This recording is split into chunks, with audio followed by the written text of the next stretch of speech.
बहुत बहुत वेलकम है। हमारा आज का न्यूमेरिकल जो है वो एक मैंने क्वेश्चन नया लिखा हुआ नहीं है, ये क्वेश्चन है हमारा। और क्वेश्चन में एक इक्विलेटरल ट्रायंगल हमारे सामने है, समबाहु त्रिभुज। इसकी भुजा एल एल एल है। इसके तीनों वर्टेक्स मतलब शीर्ष पर Q प्लस Q चार्ज रखा हुआ है और इसके सेंट्रॉइड पर, केंद्रक पर एक चार्ज रखा हुआ है कैपिटल Q जो प्लस में है। तो ये पूछ रहा है कि इस प्लस Q पर नेट फोर्स कितना लगेगा, F net on Q charge, Q आवेश पर परिणामी बल। बहुत अच्छा न्यूमेरिकल है, एग्जाम में आ सकता है। तो उसको मैंने एक डायग्राम बनाया है, बहुत सिंपल सा क्वेश्चन है, देखने में लग रहा है। डायग्राम को देख के घबराएं नहीं, आपको डायग्राम एग्जाम मिलेगा। सबसे पहले मैंने एक इक्विलेटरल ट्रायंगल बनाया, ओके।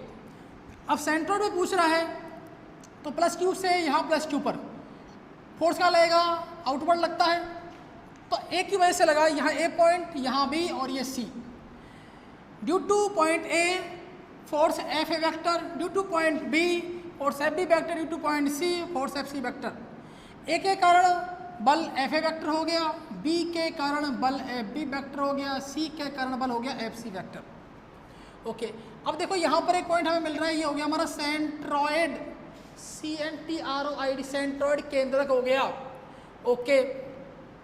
अब इसने कहा ये L है, ये L है, ये L है, तो इसको मैंने यहाँ पर सीधा निकाला तो ये इसको दो भागों में डिवाइड कर रहा है।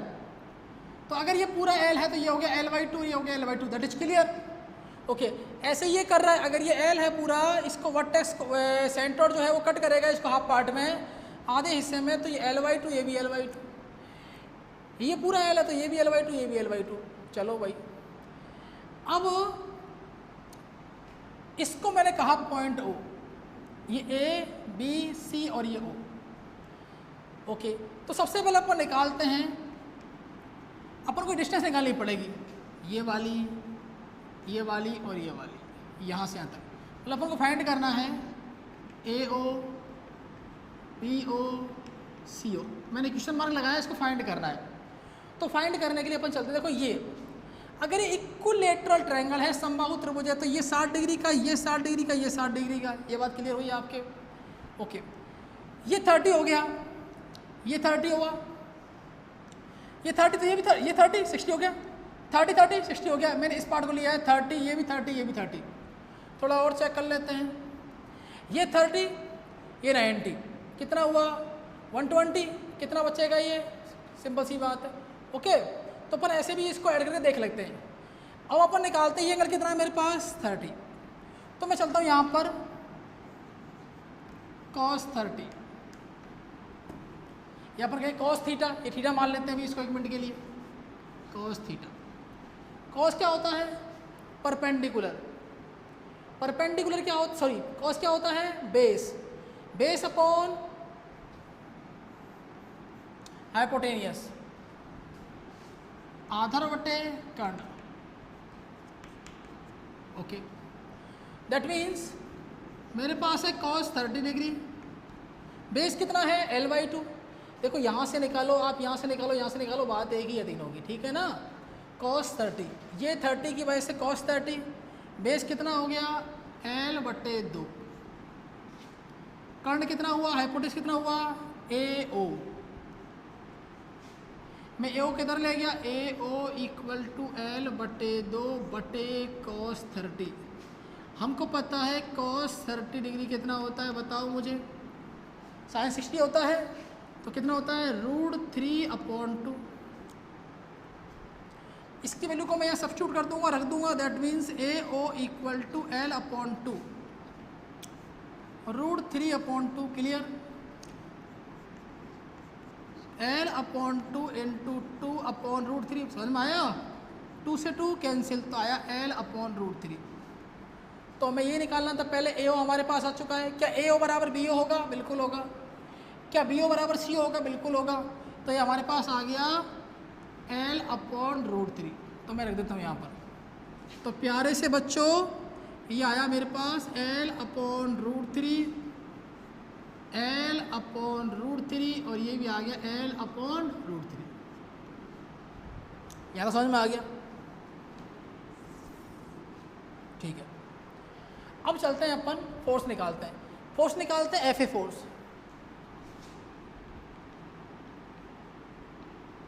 F A. इस चार्ज की वजह से इस चार्ज पर कितना फोर्स लगेगा, एफ ए लगेगा। डिस्टेंस कितनी है, L/3 रोड में, तो के क्यू अपॉन कितनी है, L/3 होल स्क्वायर बराबर है कहानी। तो फॉर्मूला क्या होता है, k Q1 Q2 upon r square. दो चार्ज के बीच की डिस्टेंस को अपन आर मानते हैं और यहाँ पर आर कितना है, L/√3। तो इसको मैं सॉल्व करूँगा तो ये हो जाएगा के क्यू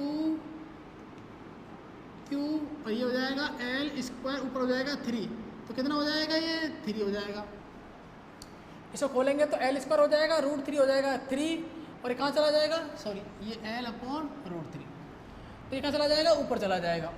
इसी तरह अपन एफ भी निकाल सकते हैं। क्या एफ भी उतना ही आएगा, बिल्कुल उतना ही आएगा। देखो डिस्टेंस कितनी है, L/√3, तो के ये कितना है, क्यू वो कितना है, कैपिटल क्यू, L/√3 का होल स्क्वायर, दैट मीन्स ये भी उतना आ रहा है, k Q upon L square, ये आ गया 3। क्या मैं लिख सकता हूँ F A equal to F B, ये एफ हो गया। अब मान निकालते हैं, परिमाण निकालते हैं, डायरेक्शन की बात नहीं कर रहे हैं, परिमाण निकालते हैं। डायरेक्शन भी निकालेंगे अभी इसका।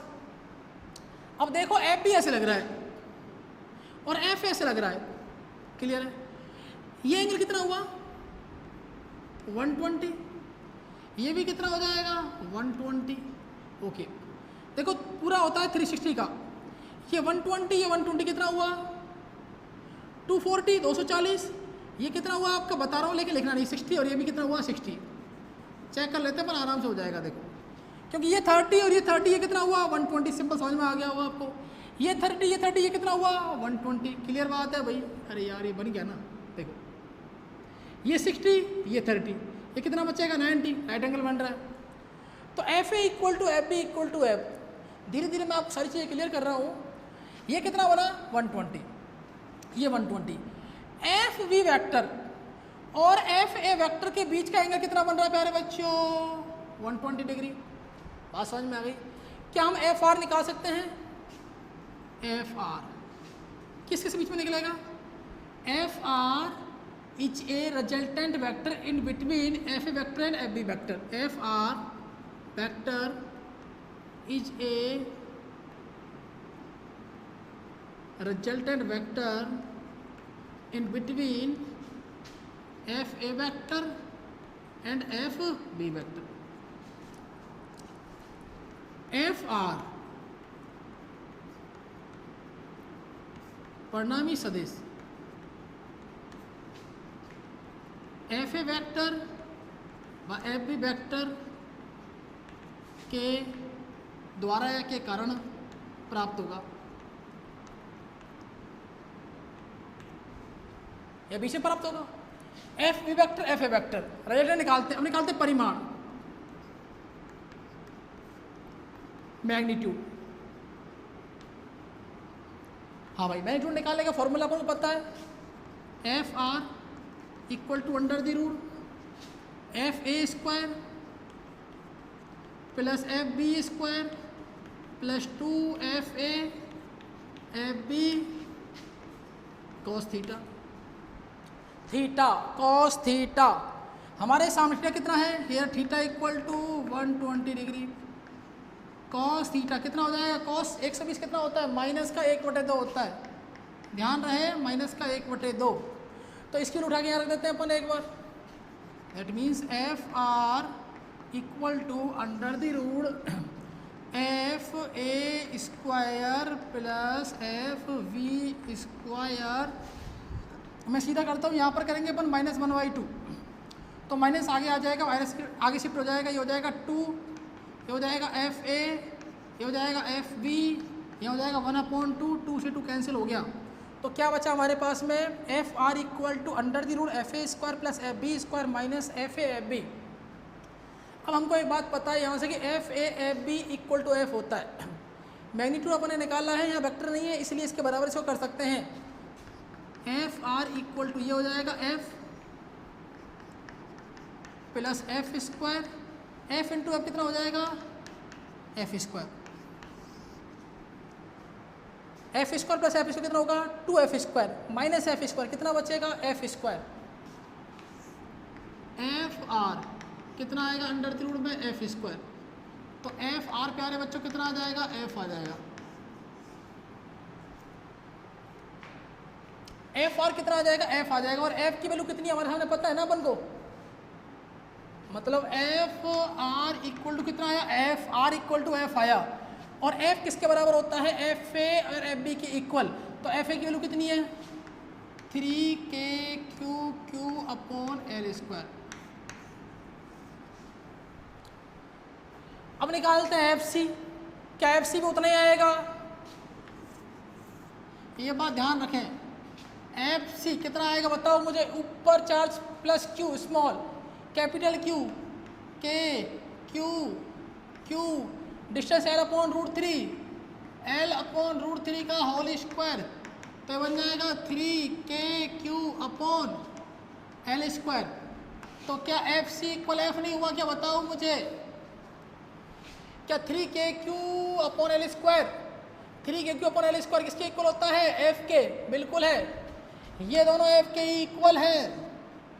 तो एफ सी इक्वल कितना हो जाएगा एफ, मतलब जितना फोर्स ऊपर लग रहा है मैग्नीट्यूड में उतना ही फोर्स का लग रहा है नीचे। मतलब मैं कह सकता हूं F R equal to F C, जितना एफ आर ऊपर लग रहा है उतना ही एफ सी नीचे लग रहा है। Then net force on O point is 0। इस प्रकार प्लस क्यू आवेश पर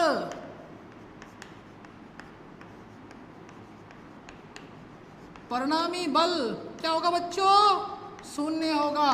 क्या होगा, शून्य। समझ में आ गया होगा आपको।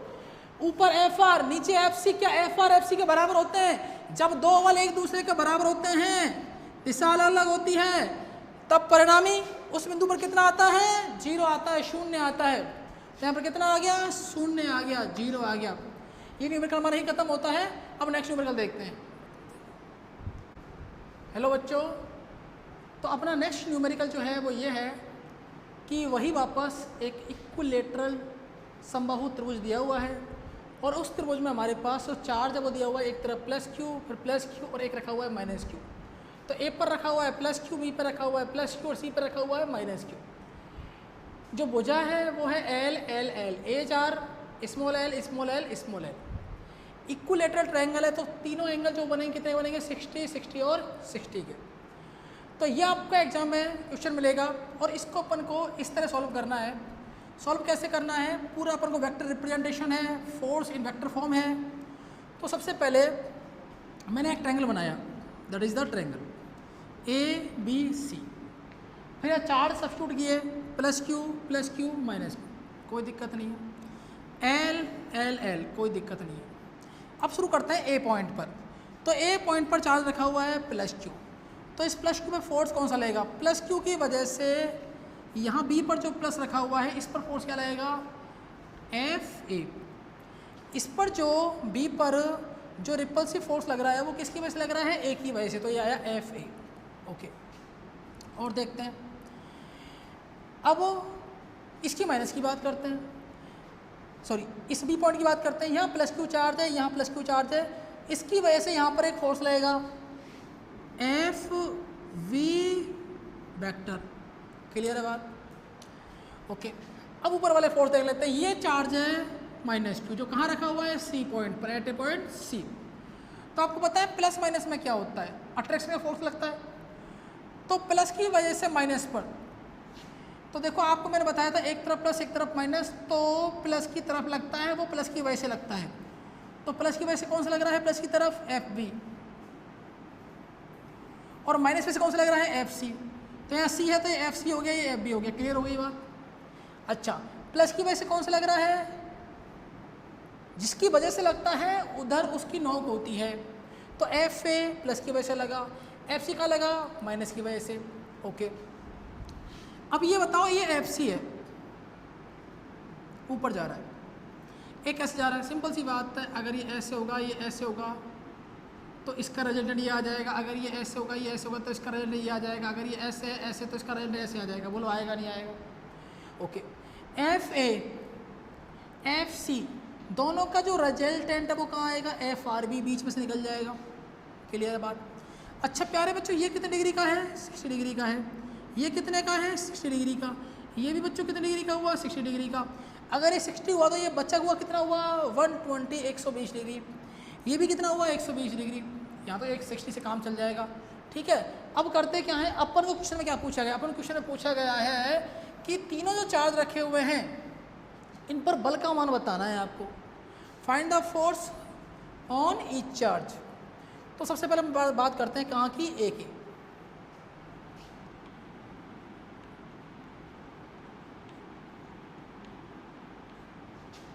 फोर्स ऑन ए पॉइंट,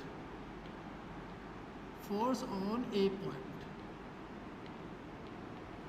अच्छा, ए पॉइंट पर फोर्स होगा भाई, तो कौन कौन से फोर्स लग रहे हैं ए पॉइंट पर? याद रखो, जिस पर अपन फोर्स निकाल रहे हैं उसकी वजह से फोर्स नहीं आएगा। जैसे यहाँ पर फोर्स निकालोगे एक की वजह से, तो एक की वजह से दो फोर्स निकलेंगे, एक तो एफ बी और एक एफ सी। बात क्लियर है? एफ ए नहीं आएगा। आप बी पे निकालो तो कौन कौन से निकलेंगे? एफ ए और एफ सी। बहुत बढ़िया। अगर सी पे निकालोगे तो एफ ए और एफ बी। क्लियर बात? अच्छा, अब आप निकालोगे एफ ए। एफ ए पे कितना आएगा? ओके, एफ ए पॉइंट पर कितना फोर्स लग रहा है? तो मैंने लिखा ए पर कौन फोर्स लग रहा है? F B. कितना है? K Q, Q into Q, Q distance कितनी है? L square. मतलब ये हो गया भाई k Q square upon L square. क्या अपन एफ सी निकाल सकते हैं? बिल्कुल निकाल सकते हैं। एफ सी की डिस्टेंस कितनी है? एल। तो वही आएगा के Q Q Q Q. Minus मत देखो, माइनस नहीं लेना यार, मैग्नीट्यूड निकाल रहे हैं अपन। माइनस ने डायरेक्शन बता दी हमारे लिए। के Q square upon L square, मतलब के क्यू स्क्वायर एल स्क्वायर। इन दोनों को मैंने नाम दिया एफ बी, ये हुआ एफ सी। दोनों को ऊपर कह देते हैं एफ ए, सॉरी एफ, क्या बोले इसको? एफ बोल देते हैं। इतनी बात समझ में आ गई आपको? चलो ठीक है। अब अपन क्या करते हैं, यहाँ से एफ ए आ गया, ए पर आ गया। अब यहाँ पर निकालते हैं resultant. F B F C दोनों है। रिजल्टेंट कितना आएगा इसका? एफ आर ए आएगा। दोनों के बीच में एंगल कितना है? 120 degree. The angle between F B vector and F C vector is 120 degree. F B vector व एफ सी वेक्टर के मध्य कोण कितना है प्यारे बच्चों? 120 डिग्री। तो यहाँ से निकाल सकते हैं अपन एफ आर ए। रूट लगाऊं मैं, F B square F C square C square plus 2 F B F C cos 120। अभी निकाला था cos 120 कितना होता है? -1/2। इसे लिख सकते हैं अपन एफ स्क्वायर, इसको भी एफ स्क्वायर, माइनस आ जाएगा 2 एफ एफ 1/2। इससे ये कैंसिल हुआ, ये रूट लगाया यहाँ पर एफ स्क्वायर 2 एफ स्क्वायर, यहाँ से आया एफ एफ एफ स्क्वायर, तो कितना बचेगा यहाँ पर? एफ स्क्वायर रूट में, तो आ जाएगा एफ। तो एफ आर ए कितना आया? एफ आ गया। क्या आप एफ आर भी निकाल सकते हैं? तो इसी तरह आप निकालेंगे। ये जो न्यूमेरिकल आपका आएगा वो 3 से 4 नंबर, 3 नंबर का आएगा, इससे कम नहीं आएगा। आप निकालते हैं फोर्स ऑन बी पर बल निकाल देते हैं। Force on B point, B पर निकालो। बी पर कौन कौन से लग रहा है? एफ ए और एफ सी। तो एफ ए कितना आएगा? के Q square upon L square. और एफ सी भी कितना आएगा? के Q square upon L square. दोनों इक्वल हो गए, एफ के इक्वल हो गए। वैल्यू वही आ जाएगी, क्योंकि यहाँ भी एंगल कितना है? 120। तो एफ आर बी कितना आएगा, एफ आ जाएगा। फिर एफ कितना, एफ है k Q square upon L square. Okay, अब निकालते हैं अपन थर्ड वाला। इसकी वजह से एंगल कितना है चेंज हो जाएगा, ध्यान रखना एंगल कितना है 60 डिग्री है। तो मैं कहता हूँ यहाँ पर फोर्स ऑन सी पॉइंट, बिंदु सी पर परिणामी बल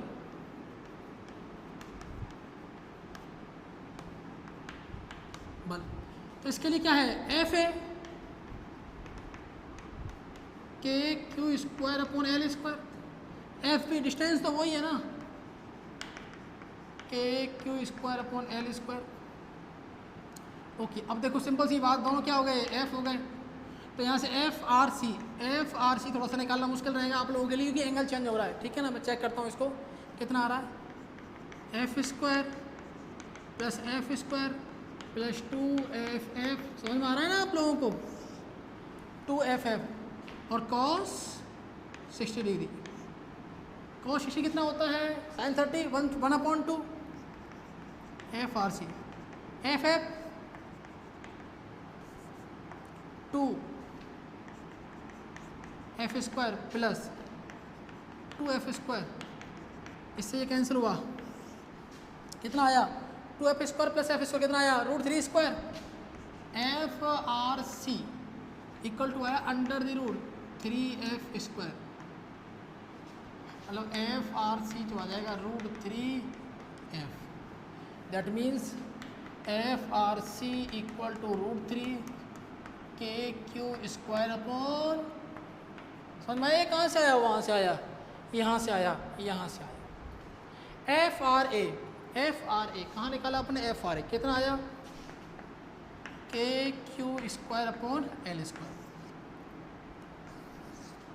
एफ आर बी कितना आया, k Q square upon L square, और ये आया आपका एफ आर सी। ये न्यूमेरिकल आपका यहाँ कंप्लीट होता है, बहुत इंपॉर्टेंट न्यूमेरिकल है, करना है इसको अच्छे से। ओके, नेक्स्ट चलते हैं।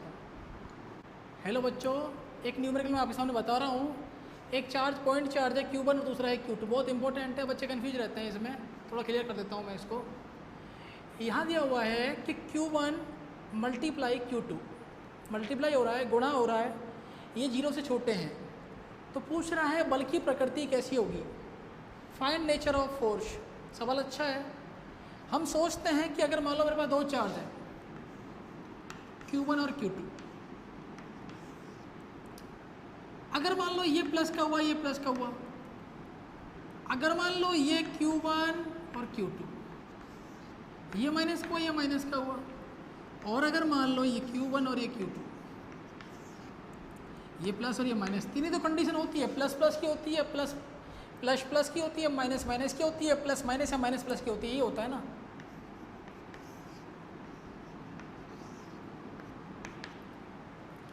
अब मुझे बताओ Q1 Q2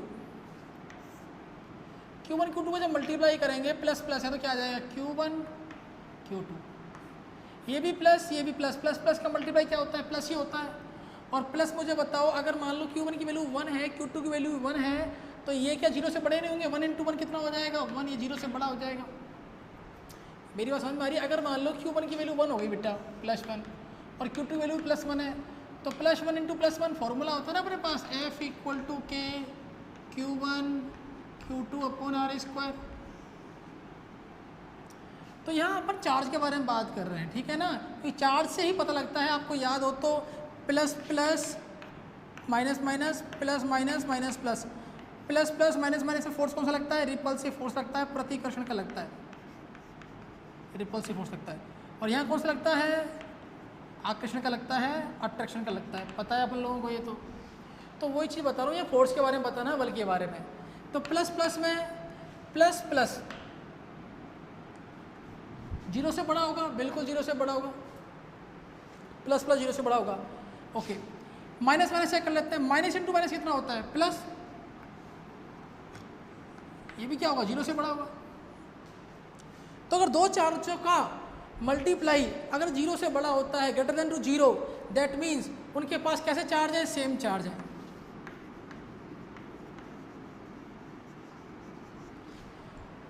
Q1 Q2 का मल्टीप्लाई कितना होना चाहिए, 0 से बड़ा होना चाहिए, 0 से बड़ा होता है plus plus Q1 Q2 plus में आएगा, minus minus minus Q1 into minus Q2 कितना हो जाएगा, माइनस माइनस कितना हो जाएगा अपने पास में, प्लस हो जाएगा। तो कितना हो जाएगा यहाँ पर Q1 Q2 दोनों किससे आ जाएंगे, 0 से बड़े हो जाएंगे, तो एक कंडीशन हो जाएगी। तो सेम चार्ज में कौन सा फोर्स लगता है, रिपल्सिव फोर्स लगता है, प्रतिकर्षित बल लगता है।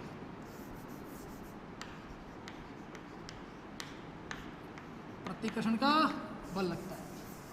अब बात करते हैं प्लस माइनस, क्या आएगा, Q1 प्लस कर दिया माइनस Q2 कर दिया, कितना आ जाएगा, माइनस Q1 Q2 नहीं आएगा क्या, बताओ आप मुझे, यही आएगा ना।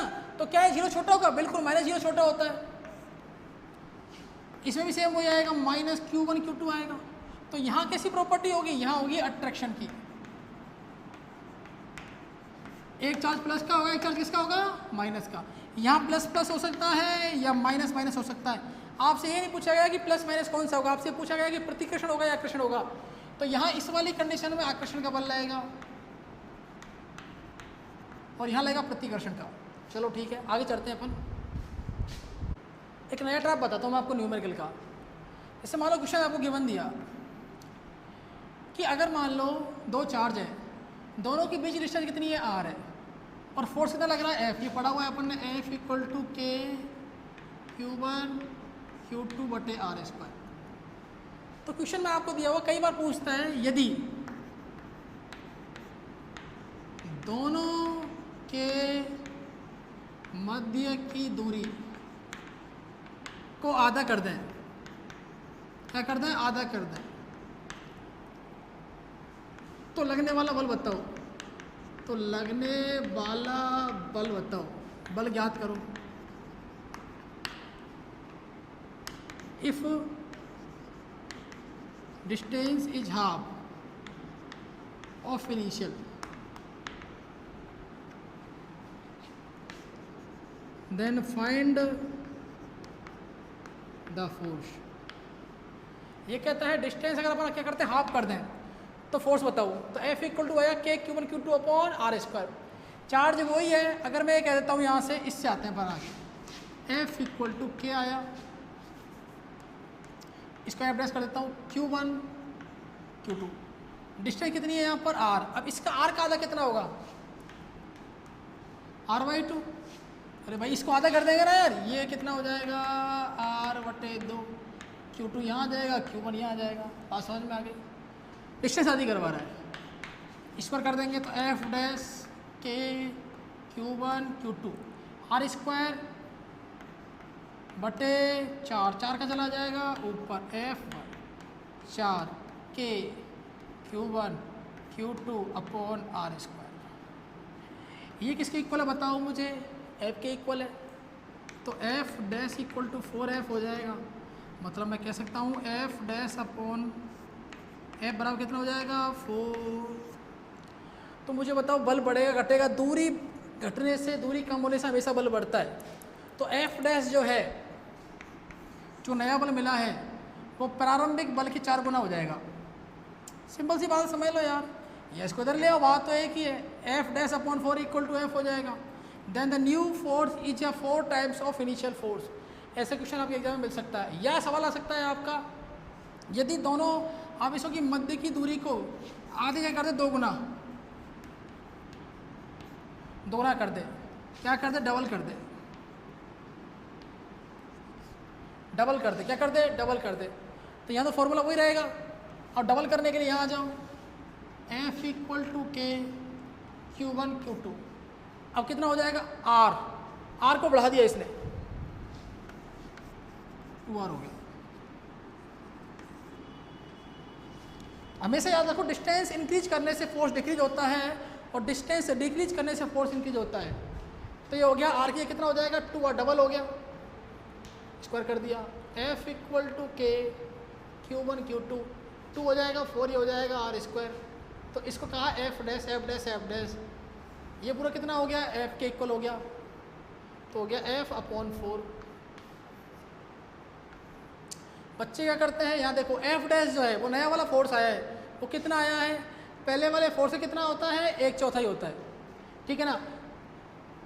The new force at the distance 2r is the fourth part of initial force, fourth part of initial force. पहले वाले बल के 4 गुना कम होता है वो, ठीक है ना, और ये 4 गुना बढ़ जाता है। अब देखो याद रखना, यहाँ पर मैंने जब डिस्टेंस आधी की थी तो यहाँ पर 4 ही आया था, बच्चे 2 कर देते हैं, गड़बड़ कर देते हैं, r/2 नहीं करते हैं। यहाँ भी ध्यान रखें, सवाल अच्छा है, न्यूमेरिकल एग्जाम में आते हैं ऐसे न्यूमेरिकल। अब थोड़ा सा मैं और बता देता हूँ आपको। देखो केंद्रीय बल क्या होता है, एग्जाम में क्वेश्चन आ सकता है, what is the central force, केंद्रीय बल। अब इसके बारे में बात करते हैं तो हमारे पास देखो 2 चार्ज होते हैं, एक चार्ज होता है Q1 और another charge is Q2।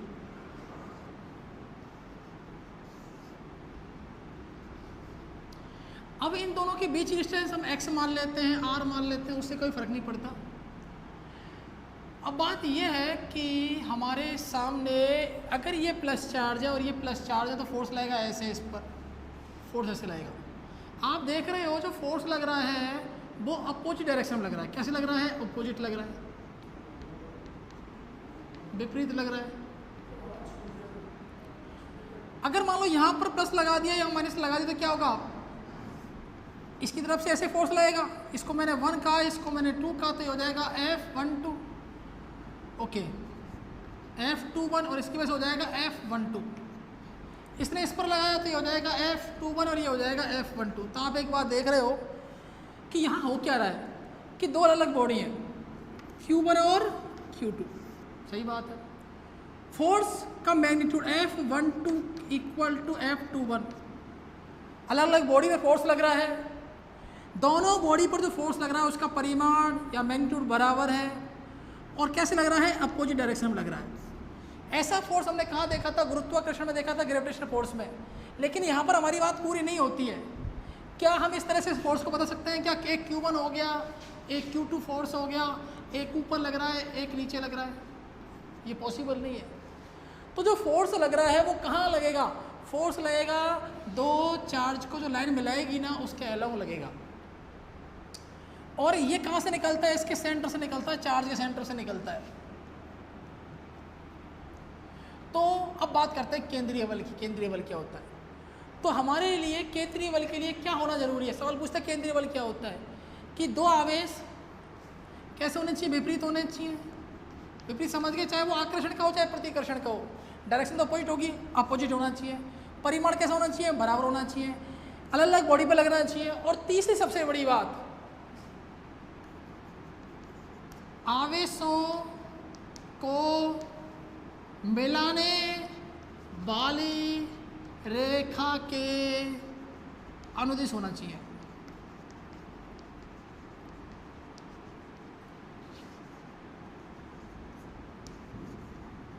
along line joining between 2 charge। इस रेखा पर मैंने बताया था, किसी रेखा पर कहीं भी बल हो सकता है, यहाँ नहीं होगा, यहाँ नहीं होगा, ओके। तो ये होता है सेंट्रल फोर्स। सेंट्रल फोर्स क्या होता है, एक ऐसा बल जिसके लिए 2 अलग अलग बॉडी होनी चाहिए, परिमाण समान होना चाहिए, डायरेक्शन अपोजिट होनी चाहिए, और सबसे बड़ी बात वो दोनों आवेशों को मिलाने वाली रेखा के अनुदिश होना चाहिए। along line joining between 2 charge, okay. अब देखो ये हमारा हो गया केंद्रीय बल। आपको मैं नई चीज़ बताना चाहता हूँ, ये क्वेश्चन काफ़ी बार एग्जाम में पूछा जाता है। जैसे मान लो एक चार्ज हुआ मेरे पास Q1 चार्ज और एक चार्ज हुआ Q2 चार्ज, इसके पास मान लो प्लस है, इसके पास ही प्लस है, ये इस पर फोर्स लगा रहा है F21, ये इस पर कितना फोर्स लगाएगा F12। अगर इन दोनों के बीच में यहाँ यहाँ यहाँ इन दोनों के बीच में यहाँ इनके इस लाइन के आसपास में अलोंग द लाइन कोई भी चार्ज आ जाता है तो इक्विलिब्रियम कंडीशन आ जाती है। अपन ने बहुत सारे न्यूमेरिकल उसके बारे में बात की थी। अगर मान लो हम यहाँ एक चार्ज लेकर आ जाएं, या मैं एक चार्ज में यहाँ लेकर आ जाऊँ, या मैं चार्ज यहाँ लेकर आ जाऊँ, या मैं चार्ज यहाँ लेकर आ जाऊँ, इस लाइन में कहीं भी लागो तो कोई दिक्कत नहीं है। अगर मान लो एक चार्ज आप यहाँ पर लेकर आ गए Q3, तो Q3 की उपस्थिति के कारण Q1 और Q2 के मध्य जो बल लग रहा है वो परिवर्तित नहीं होगा। दिमाग में सेट कर लो इस बात को कि अगर Q1 ने Q2 पे बल लगाया हुआ है, ऐसे Q2 ने Q1 पे बल लगाया हुआ है, तो ये इस पर इसके पास जो बल लगेगा उसमें इसके बल का कोई प्रभाव नहीं होगा, does not effect in between Q1 and Q2 force. अगर मान लो Q3 ने,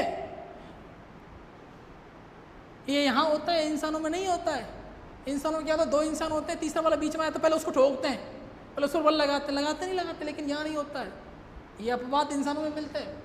तो Q3 की उपस्थिति के कारण Q1 और Q2 पे बल नहीं लगेगा। अगर मान लो Q3 की उपस्थिति की वजह से अगर Q1 ने बल लगाना शुरू कर दिया तो यहाँ पर बहुत सारे चार्ज आ जाएंगे, इकट्ठे हो जाएंगे। बात समझ में आ रही है? और पॉसिबल यहाँ पर नहीं है, क्योंकि यहाँ पर इलेक्ट्रिक फील्ड बहुत ज़्यादा इंड्यूस हो जाएगा एक चार्ज की वजह से, जिसको ये इंड्यूस इसकी वजह से इंड्यूस नहीं हो पाएगा। ओके, तो तीसरे चार्ज के होने से दोनों चार्ज के बीच में जो बल लग रहा है उस पर कोई प्रभाव नहीं पड़ता है। बहुत इंपॉर्टेंट बात है, दो आवेशों के मध्य जो बल लग रहा है वो बल उतना ही रहेगा। अभी मैंने न्यूमेरिकल करवाया था, आपको याद हो तो, ट्रायंगल वाला, इसने यहाँ बल लगाया, इसने यहाँ बल लगाया, इसने ऊपर बल लगाया, इस पर लगने वाला बल, इन दोनों की डिस्टेंस से कोई फर्क नहीं पड़ता है। इन दोनों के बीच में जो फोर्स लग रहा है, इन दोनों के बीच में जो फोर्स लग रहा है उसका इस पर कोई फर्क नहीं पड़ता है, क्योंकि दोनों फोर्स अलग होते हैं। ये अलग है, ये अलग है, मैग्नीट्यूड इसका अलग आता है। अगर डिस्टेंस सेम है तो एक जैसा आ सकता है। तो बात को याद रखें कि दो चार्ज के बीच में, दो चार्ज के ऊपर नीचे अगर तीसरा चार्ज आता है तो दोनों चार्ज के बीच में जो फोर्स लग रहा है उस पर कोई इफेक्ट नहीं होता है। यहाँ अब हमारा चैप्टर नंबर 1 क्लियर हो चुका है। सारे डेरिवेशन मैंने करवा दिए हैं आपको, सारे न्यूमेरिकल आपके हो चुके हैं। कोई भी न्यूमेरिकल है उसकी आपको डिस्क्रिप्शन में आपको लिंक मिल जाएगा, सीट मिल जाएगी, PDF मिल जाएगी नोट्स की। टेंशन लेने की कोई ज़रूरत नहीं है आपको। जितने न्यूमेरिकल आप अपनी तरफ से करोगे उतना अच्छा रहेगा। नीट और JEE के लिए इतना मटेरियल मैंने आपको दिया, इतना सफिशिएंट है, और जितना आप पढ़ते रहोगे उतना आपको नॉलेज होता रहेगा। और कोई भी दिक्कत आए तो आप कमेंट बॉक्स में ज़रूर आएँ और ज़रूर बात करें, कोई दिक्कत वाली बात नहीं। आप लगातार वीडियो को देखते रहें, एंड तक देखें, हर वीडियो को लाइक करें और चैनल को सब्सक्राइब करें, और हो सकता है तो शेयर कर दें। ओके।